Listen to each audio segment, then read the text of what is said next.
Quero convidar você então agora a gente fechar os nossos olhos. A gente vai ter a oportunidade daqui a pouco refletir nas Escrituras Sagradas.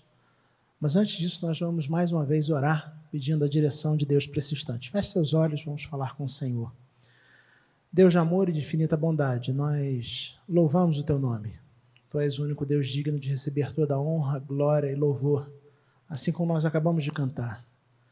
Nós existimos para Te servir, existimos para Te adorar, para Te bendizer. E nesse instante, Pai, de culto a Ti, onde a gente tem a oportunidade de abrir as Escrituras Sagradas para pensar e ouvir aquilo que o Senhor tem para os nossos corações nesse dia. Nós Te pedimos, Senhor Deus, a iluminação do Teu Espírito Santo. Nós cremos, Pai, que o Teu Espírito Santo inspirou as pessoas que escreveram o livro sagrado. Cremos que o livro sagrado são a Tua palavra. E por isso, nesse instante onde a gente abre a Tua palavra, o nosso desejo, o nosso anseio, a nossa expectativa é de ouvir a voz do nosso Senhor. Então, Pai, nós Te pedimos que os nossos corações e mentes estejam completamente atentos, completamente sensíveis, voltados para a Tua palavra. Que a gente esteja atento à Tua voz. Que como ovelhas do Teu rebanho, nós ouçamos de maneira muito clara a voz do nosso Supremo Pastor, a direção que o nosso Supremo Pastor está apontando para as nossas vidas nesse dia. Em nome de Jesus. Amém, Senhor. Amém. Quero convidar você a abrir sua Bíblia no livro de Lamentações de Jeremias, capítulo 3, versículos de 19 a 26, onde nós lemos assim: Lembro-me da minha aflição e do meu delírio, da minha amargura e do meu pesar. Lembro-me bem disso tudo, e minha alma desfalece dentro de mim. Todavia, lembro-me também do que pode me dar esperança. Graças ao grande amor do Senhor é que não somos consumidos, pois as suas misericórdias são inesgotáveis, renovam-se cada manhã. Grande é a sua fidelidade. Digo a mim mesmo, a minha porção é o Senhor. Portanto, nele porei a minha esperança. O Senhor é bom para com aqueles cuja esperança está nele, para com aqueles que o buscam. É bom esperar tranquilo pela salvação do Senhor. É bom esperar tranquilo pela salvação do Senhor. O livro de Lamentações é fundamentalmente um livro de lamento. Seus 5 capítulos são, na verdade, 5 poemas que falam da angústia do povo, que falam do sofrimento do povo, que falam da tristeza do povo, no contexto de queda do reino de Judá, num contexto de destruição de Jerusalém. A população havia sido dizimada. Na época em que eles foram conquistados pela Babilônia, mais ou menos pelo século VI a.C., esse é o contexto em que o livro de Lamentações é escrito pelo profeta Jeremias. O capítulo 3 do livro de Lamentações, que nós acabamos de ler, o profeta Jeremias ele começa a abrir o seu coração de uma maneira muito intensa, como alguém que realmente derrama os seus sentimentos, se derrama por inteiro. Alguém que fala daquilo que está vivendo. Alguém que fala das suas dores, das suas impressões, dos sentimentos mais íntimos, da situação dolorosa pela qual ele está passando, a situação desoladora pela qual o seu povo está passando. Ele fala disso como alguém que está vivenciando o caos. Alguém que está vivenciando uma destruição que é visível. É visível.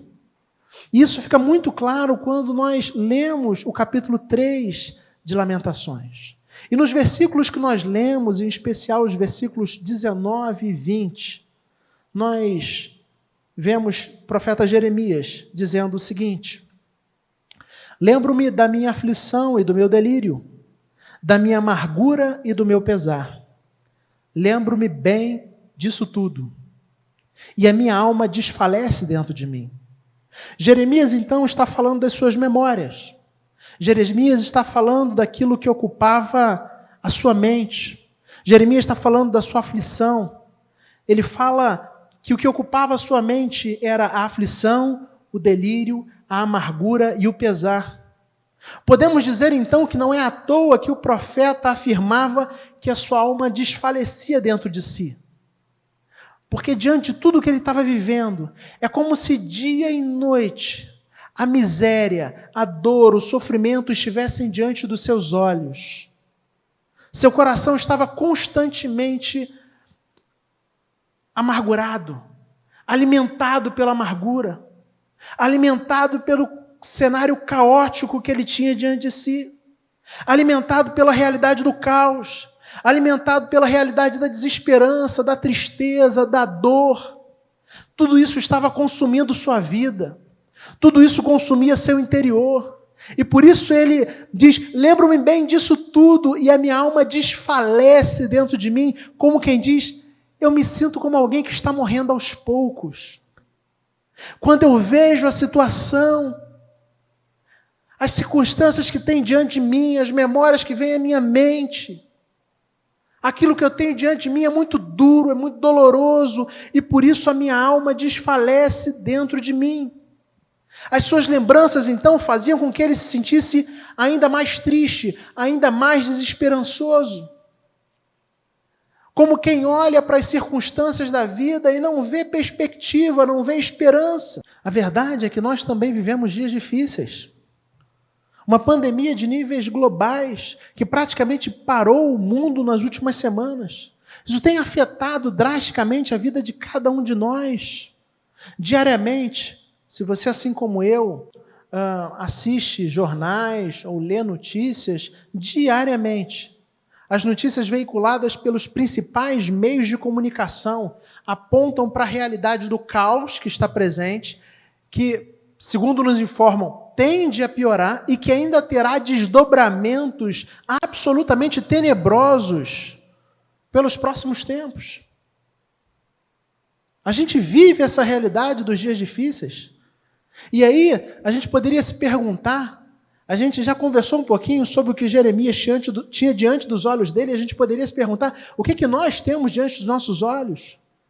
Diante dos nossos olhos, nós temos ruas vazias, nós temos comércios fechados, trabalhadores impedidos de buscar o sustento de suas famílias, moradores de comunidades carentes, confinados em casas com pouca ou nenhuma estrutura disponível, pessoas em situação de rua completamente expostas e vulneráveis, gente preocupada, doente, contaminada, enlutada, com medo, deprimida. Talvez a gente ainda não tenha parado para pensar como tudo isso nos afeta. Talvez até esse instante, vivendo essa realidade do turbilhão das notícias, dos acontecimentos, você ainda não tenha parado para pensar como isso afeta a sua mente, como isso afeta o seu coração. Quais são os sentimentos, quais são as impressões que vêm ao seu interior. Como pastor, grande parte da minha dinâmica semanal é conversar com as pessoas. E nesse tempo especial de pandemia, eu tenho feito bastante isso. Grande parte da minha dinâmica é ouvir as pessoas, orar com elas, orar por elas, encorajá-las. E o fato que eu tenho sentido e percebido é que esse sentimento de desesperança e de pavor parece avançar numa proporção ainda maior do que a pandemia de Covid-19. Se a pandemia de Covid-19 já tem mais de 8 mil casos confirmados no nosso país, a pandemia da desesperança, a pandemia do pavor já alcançou milhares. Milhares. Pessoas que não conseguem dormir. Gente que não consegue dormir. Tal ansiedade, aflição, o medo de ser contaminado. Está em casa, confinado. Mas a simples realidade ou a impressão de que essa doença vai chegar causa inquietação, causa angústia. Gente que, pelos mais diversos motivos, está preocupado. com a vida, com os negócios, com a realidade, o que fazer para pagar as contas. Gente que está confinada, às vezes, num lugar sem nenhuma estrutura, sob condições absolutamente precárias. Então, se a pandemia de Covid-19 já alcançou mais de 8 mil pessoas, tem mais de 8 mil casos confirmados no nosso país, a pandemia da desesperança e a pandemia do pavor e do caos já alcançou milhões de pessoas ao redor do mundo. Muitos milhões de pessoas. E me parece que, de alguma maneira, a maioria de nós tem hoje um sentimento muito semelhante ao do profeta. A gente se lembra bem da aflição, do delírio, da amargura e do pesar, utilizando as palavras do profeta. Temos tudo isso diante dos nossos olhos. A gente acompanha a evolução da pandemia caso a caso, morte a morte. Morreu mais um. Morreram mais 2. Mais 100 pessoas foram contaminadas, mais 100 pessoas foram infectadas. Tudo isso quase em tempo real. Recebemos vídeos no WhatsApp, no Facebook, no Instagram, no YouTube. Todos nós recebemos.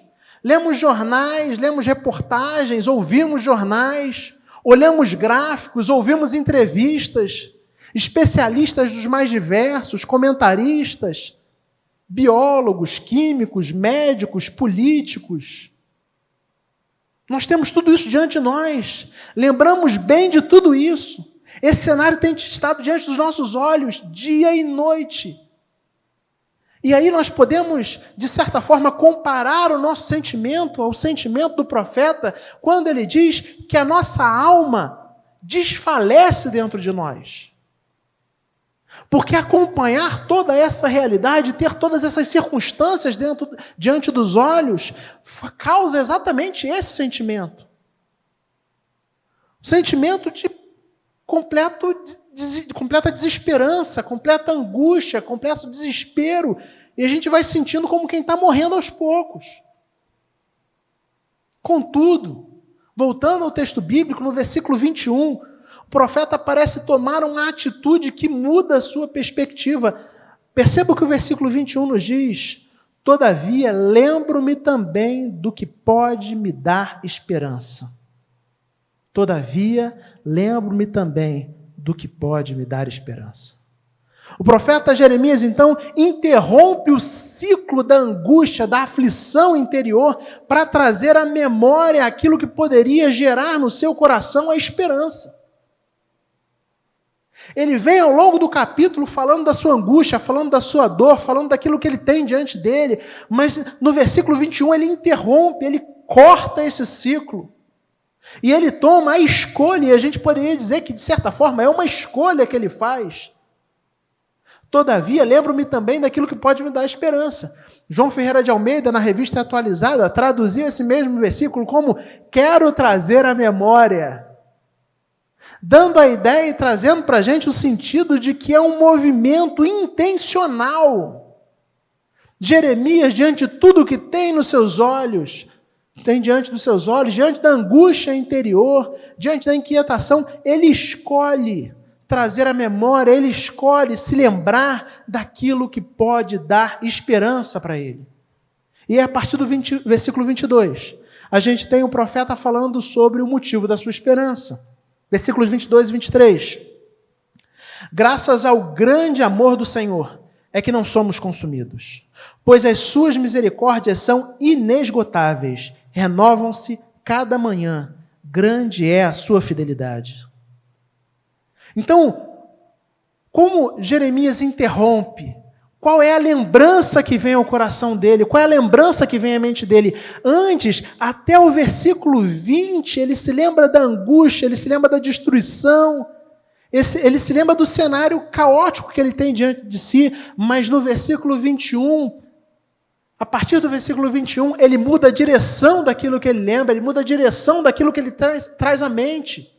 Ele traz à memória aquilo que ele pode dar esperança. E ele está falando, olha, a lembrança da grandeza, do amor e da bondade de Deus enche o meu coração de esperança. O amor de Deus é constante e por isso nós não somos consumidos. Graças ao grande amor de Deus é que não somos consumidos, pois as suas misericórdias são inesgotáveis. As misericórdias de Deus não têm fim. Elas são inesgotáveis. Elas são de eternidade a eternidade. A cada manhã, a cada nascer do sol, a benignidade do Senhor é renovada. Quem poderia existir se não fosse a misericórdia do Senhor? Quem poderia existir? A humanidade, então, é sustentada pelas misericórdias do Senhor que se renovam a cada manhã.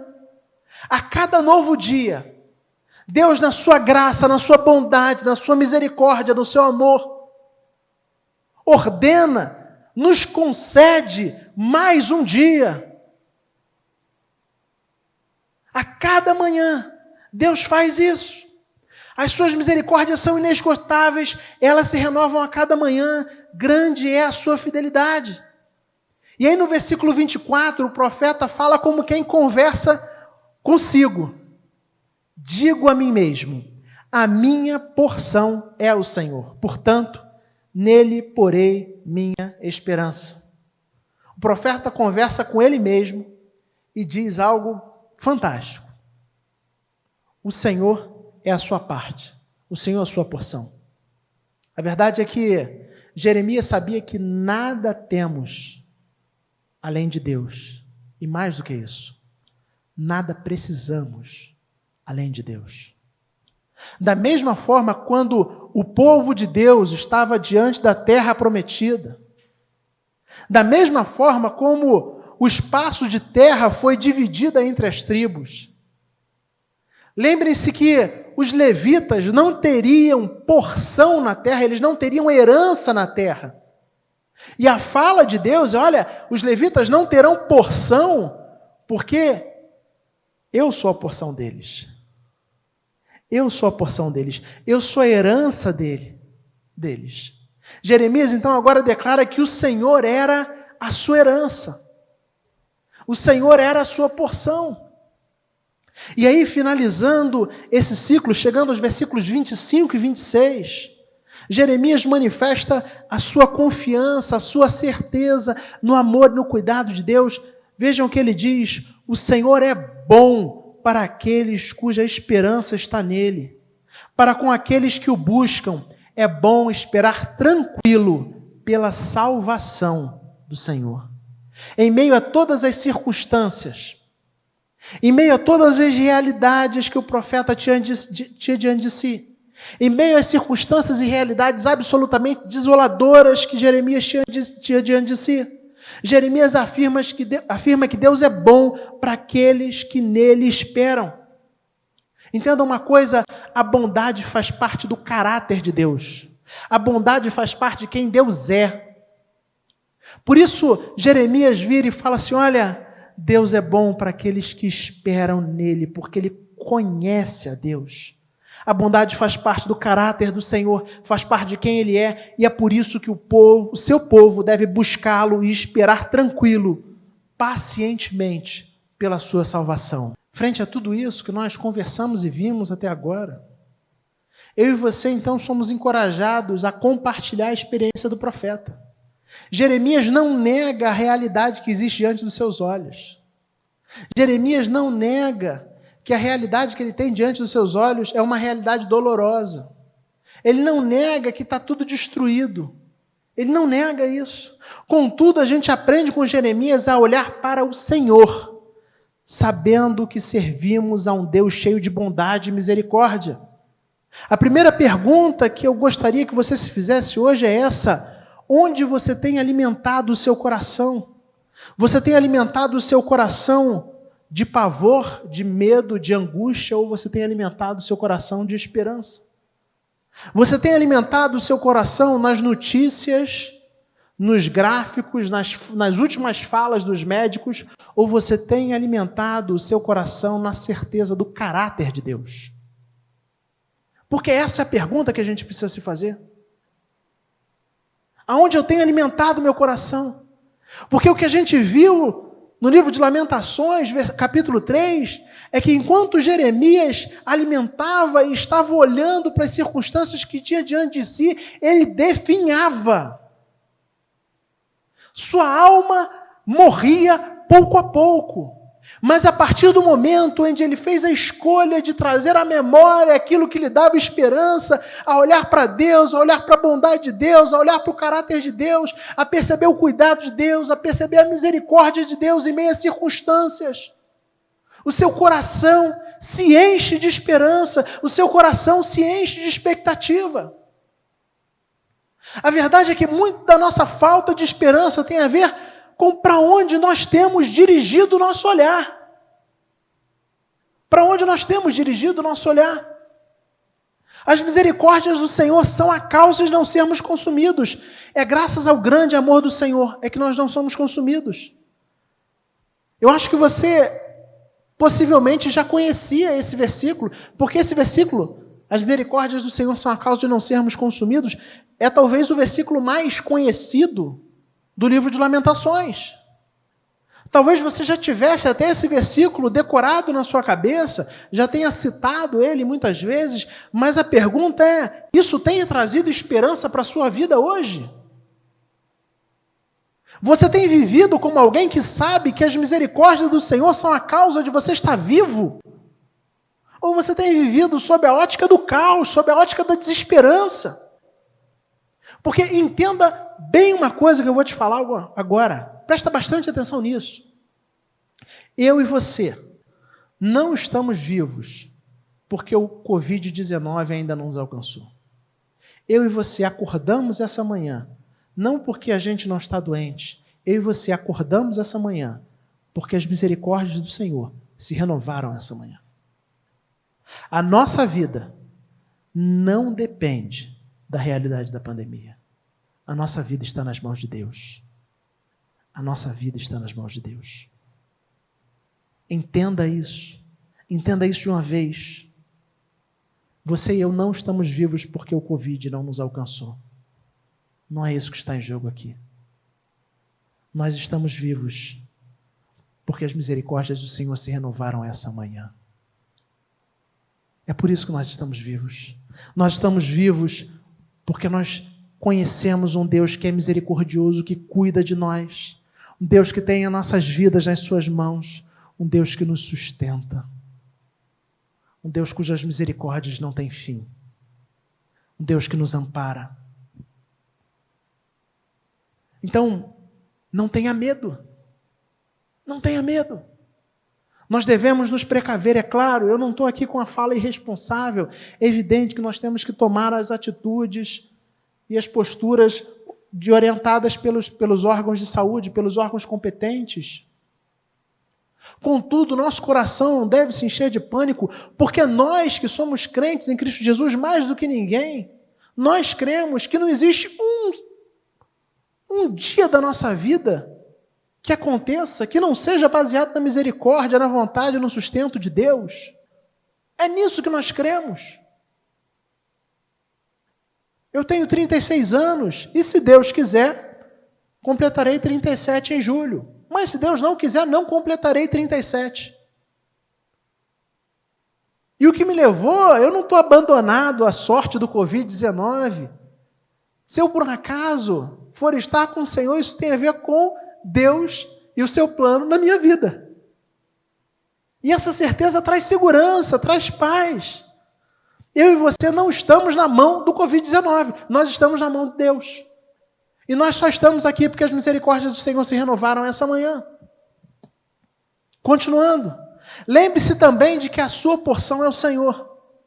De Deus vem o nosso sustento. A sua porção não são os seus bens. A sua porção não são os valores que você tem na sua conta bancária. A sua porção não é o seu patrimônio. A sua porção é o Senhor. Nós nada temos além dele e nada precisamos que não seja ele. Grande parte da nossa inquietação tem a ver com o nosso sentimento de que nós precisamos de algumas coisas. Entenda uma coisa. Se a gente for muito objetivo ao olhar para a vida, nós entenderemos que, como discípulos de Cristo, a nossa porção é o Senhor. Nada temos além dele e nada precisamos além dele. Essa é a realidade. Com isso eu não estou dizendo que que você não deva se preparar, administrar seus recursos de maneira responsável. Não é isso. Mas não coloque a sua confiança, não coloque a sua esperança nos bens que você tem nas mãos. A sua porção é o Senhor. As coisas podem mudar. O próprio Senhor Jesus já disse, para a gente não acumular tesouros onde a traça e o ferrugem destroem. Foi o Senhor Jesus que nos disse isso. A nossa porção é o Senhor. Lembre-se disso. Cada dia, meu irmão, cada dia, minha irmã, traz uma nova circunstância. E ao trazer uma nova circunstância, traz uma nova oportunidade para que eu e você possamos descobrir um pouco mais do caráter, da bondade, do amor e da misericórdia de Deus, para a gente experimentar mais do Senhor. Mesmo em meio à tristeza, em meio à dor, Jeremias procurava sinais da misericórdia. Jeremias procurava sinais do cuidado. Eu e você somos chamados então a fazer o mesmo. Portanto, busque ainda mais intensamente o Senhor e espere paciente na sua salvação, porque é isso que o texto fala. O Senhor é bom para aqueles que neles esperam. Por isso nós vamos buscar ao Senhor e esperar ainda mais paciente a sua salvação. Que Deus abençoe a sua vida. Lembre-se, a bondade e a fidelidade do Senhor não tem fim. Que Deus renove a sua esperança, que Deus renove o seu coração. Mas além disso, eu quero encorajar você a se tornar um propagador da esperança em meio ao caos. A gente vive num tempo de muitas notícias difíceis. A gente vive num tempo onde a esmagadora maioria das notícias e informações que as pessoas compartilham com a gente são notícias ruins, são informações negativas. Não estou falando para você propagar fake news ou notícias de que está tudo bem. Jeremias não nega a realidade dele, e a realidade era ruim. Contudo, Jeremias escolhe olhar para a realidade difícil dele com esperança. Não porque ele fosse um super-homem, mas porque ele conhecia a Deus, conhecia a misericórdia, conhecia a bondade e sabia que Deus é quem sustentava a vida dele. Então a minha oração é que eu e você possamos também nos tornar propagadores da esperança. Nós, mais do que ninguém, confiamos que a nossa vida e o mundo está nas mãos do Senhor. Propague a esperança. Fale do Senhor. Fale do amor de Deus. As misericórdias do Senhor são as causas de não sermos consumidos. Que Deus abençoe sua vida. Amém.